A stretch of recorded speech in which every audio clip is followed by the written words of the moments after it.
Pemirsa, kita ikuti bersama informasi terbaru penanganan COVID-19 di tanah air yang akan disampaikan oleh Ahmad Yuryanto, juru bicara penanganan COVID-19. Aktivitas sosial, keluar rumah, berada di lingkungan, berada di pasar, berada di tempat-tempat pertumbuhan ekonomi misalnya.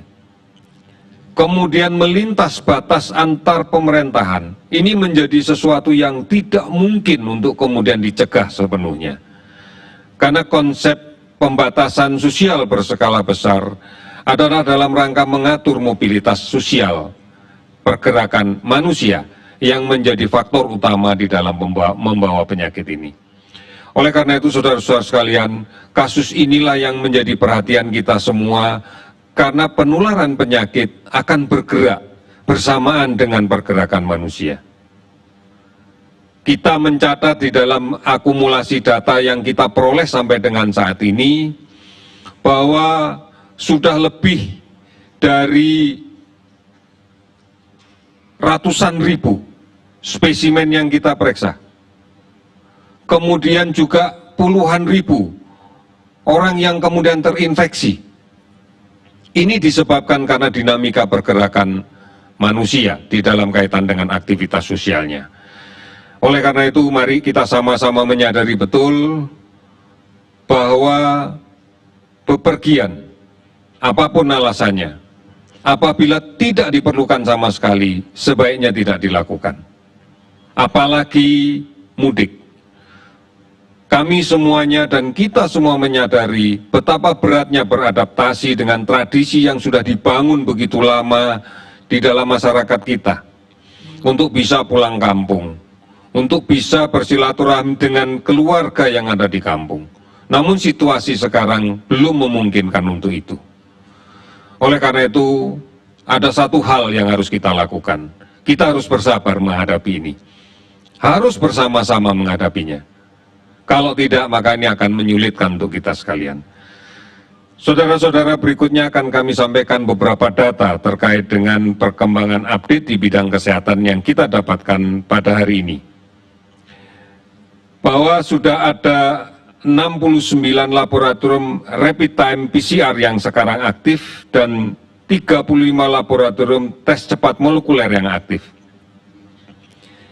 Ini kita himpun datanya, kemudian spesimen akumulatif yang kita periksa sampai dengan hari ini sebanyak 229.334 spesimen.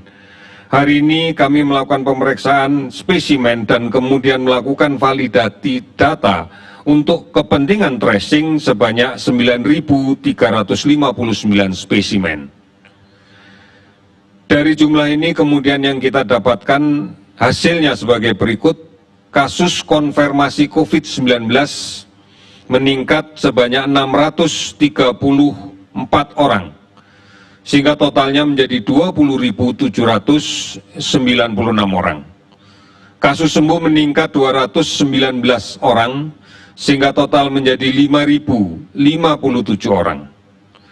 Kasus meninggal 48 orang, sehingga total menjadi 1.326 orang.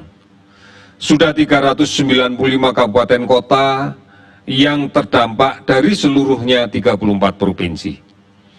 Saudara-saudara, kita masih melakukan pemantauan terhadap ODP yang sampai saat ini sedang berjalan sebanyak 47.150 orang. Sementara kasus PDP yang saat ini sedang diawasi sebanyak 11.028 orang. Ini semuanya menggambarkan bahwa penularan masih terjadi. Bahwa di luar masih ada sumber penularnya. Bahwa di luar masih ada kelompok masyarakat yang rentan tertular. Bahwa masih ada hal-hal yang kemudian memungkinkan terjadinya penularan karena tidak rajin mencuci tangan dengan menggunakan sabun. Karena tidak memakai masker. Karena tidak menjaga jarak pada saat bertemu dengan orang lain. Pemirsa, baru saja disampaikan data terbaru penanganan COVID-19 di Indonesia. Ada penambahan 634 kasus positif COVID-19 menjadi total 20.796 kasus di Indonesia. Dan ada penambahan 219 orang yang dinyatakan sembuh menjadi 5.057 orang. Serta 48 kasus bertambah meninggal dunia menjadi 1.326 yang tersebar di 395 kabupaten atau kota di 34 provinsi. Kami masih akan kembali hadir untuk Anda pemirsa usai jeda pariwara berikut ini.